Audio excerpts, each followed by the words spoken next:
Monsieur le curateur, vous avez la parole.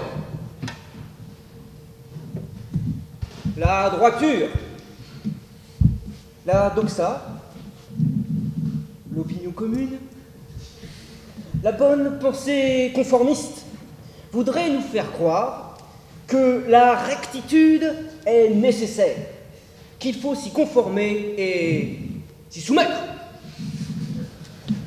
Après tout, quand on y pense, la droiture n'est-elle pas l'assurance d'une vie confortable, d'une vie digne, d'une vie convenable et respectable? Oui à la discipline, nous dit-on. Oui à la correction. Non aux erreurs, non aux écarts. Il faut à tout prix, nous dit-on, éviter de partir à volo. Il faut à tout prix, nous dit-on, rester droit. Droit dans ses choix, droit dans ses actes, ne jamais dévier. Voilà la route à suivre. Voilà la route que tout le monde emprunte. Et malheur, malheur à celui ou celle qui la quitte. Mesdames et messieurs, voilà la doxa. Et comme toute bonne doxa, elle n'aime pas qu'on lui dise non. Non, les bonnes gens n'aiment pas que l'on suive une autre route qu'eux. Dire qu'il faut marcher droit, cela suppose qu'une nécessité impérieuse l'exige, que l'on n'aurait même pas le droit de dire non à ce soi-disant commandement qui se voudrait absolu. Eh bien, mesdames et messieurs, il nous faut résister à cet impératif imposé, non pas par une bête obstination, ni pour courir nous-mêmes à notre propre perte, ni par un quelconque esprit suicidaire, non, mais par simple nécessité. Il ne faut pas marcher droit. La bien-pensance commune veut nous imposer le fait de marcher droit comme seule possibilité envisageable pour mener nos vies. Ce précepte est-il suivi de résultats concluants? Non. Le fait de marcher droit a-t-il conduit l'humanité dans une situation enviable? Non plus. Certes, le trio guerre, peste, famine, qui a connu son âge d'or pendant la période médiévale, semble avoir délaissé nos sociétés. Pourtant, y a-t-il un seul pays dans le monde qui ne soit aujourd'hui plus du tout en guerre, qui ne soit aujourd'hui plus du tout sous le coup de famine, qui ne soit aujourd'hui plus du tout sous le coup d'épidémie? Non. On ne saurait être satisfait d'une telle situation.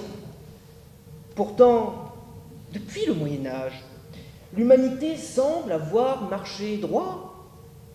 Cela n'est donc pas concluant, et je vous fais grâce du sombre tableau de l'état du monde que vous connaissez déjà.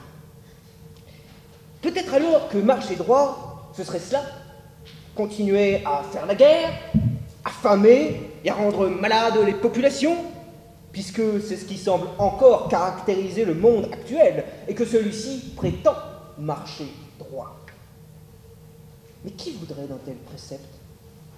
D'ailleurs, la rectitude dans l'action n'a jamais vraiment été suivie de faits bénéfiques. À s'obstiner à marcher droit, on dévie. À être obsédé par la rectitude, on finit justement par sortir du droit chemin. Le nez dans le guidon, on ne voit plus la route. C'est quand on cherche à tout prix à garder le cap que celui-ci nous échappe. C'est quand le train cherche à rouler bien sur ses roues qu'il déraille et que notre perte survient. Regardez Johnny Cash, qui a théorisé la droiture dans une de ses chansons, Walk the Line, et qui s'est si souvent noyé dans la drogue, dans l'alcool et dans les femmes.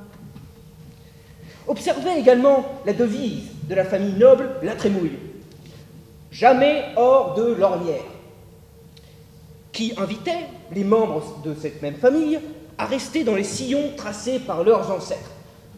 Eh bien, les La Trémouille, qui ont voulu marcher tellement droit, eh bien la Révolution leur est tombée dessus sans qu'ils aient eu le temps de s'en apercevoir. La nécessité est donc de ne pas suivre une route qui semblait rectiligne et qui se voudrait rectiligne. En outre, marcher droit implique de suivre toute une gamme diverse et variée de préceptes particulièrement vagues que ni vous ni moi ici ne sauraient résumer. À vouloir suivre toutes ces règles, faussement unifiées, faussement subsumées sous l'expression commune de marcher droit, on n'en suit aucune, si bien que marcher droit revient à ne plus marcher du tout. Pensez au légendaire Richard Cœur de Lion, qui avait voulu suivre tous ces principes à la lettre. Il avait cessé de marcher un jour où il avançait en ligne droite entre ses archers, au lieu de décrire des courbes sinueuses entre ses soldats, au pied des remparts de ce château français qui fut sa tombe en ce début de XIIIe siècle. Oui, à force de marcher droit au sens propre comme au sens figuré, il fut touché par un carreau d'arbalète. Pour quel résultat? Un roi devenu défunt, passé dans l'au-delà, et des années de chaos en Angleterre. L'essentiel est d'avancer, mesdames et messieurs, d'avancer toujours, d'avancer encore. Et la marche rectiligne nous en empêche. Cette dernière, non contente, en devenant un objet d'obsession, de nous faire dévier, de nous détourner des objectifs que nous nous sommes fixés, et qui d'ailleurs ne nécessitent pas de marcher droit pour être atteints, la marche rectiligne, toujours elle, nous empêche de nous construire nous-mêmes, comme nous le souhaitons et comme il nous plaît. C'est pourtant comme cela que l'on construit sa vie avec raison, comme cela que l'on devient une conscience indépendante. Dans cette optique, à laquelle nous tendons tous ici, il est nécessaire de ne pas se conformer au conformisme orthogonal dans lequel nous baignons et qui voudrait nous faire entrer dans des cases prédéfinies. On tente de nous faire croire qu'il faut marcher droit, mais cela constitue en réalité un cadre qui ne nous convient pas. On ne peut pas appliquer un mode de vie prétendument universel sur un monde constitué d'éléments singuliers et différents les uns des autres. Comment ce qui nous est extérieur pourrait savoir qu'il nous faut marcher droit, chacun d'entre nous? Comment pourrait-on accepter de rentrer dans un costume qui ne sied à personne? Suivre soi-même sa route et vivre honorablement, ce n'est pas marcher droit. C'est être libre. C'est refuser une pseudo-nécessité ruineuse qui voudrait nous faire penser que la rectitude est la condition de la vie, tandis qu'elle est son bourreau.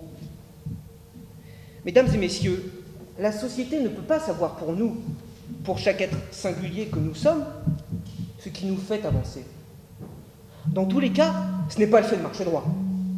Cette attitude est illusoire, puisque la vie que nous menons sur Terre est semée d'embûches. Pour avancer au mieux, chacun de nous doit zigzaguer en permanence entre les soucis, entre les obstacles et autres méandres imprévisibles. Les grands préceptes ne sont pas faits pour les hommes, car chaque homme suit son propre précepte, sa propre route, et celle-ci n'est jamais droite. La vie n'a jamais été, n'est pas et ne sera jamais droiture. La vie est mouvement et loup voyage. La vie n'est pas respect de règles, elle est invention de règles. La vie n'est pas restriction, conformisme ou contrôle. La vie est liberté. Mesdames et messieurs, la rectitude est contraire à l'essence même de nos vies et de ce que nous sommes. C'est pour cela qu'il ne faut jamais marcher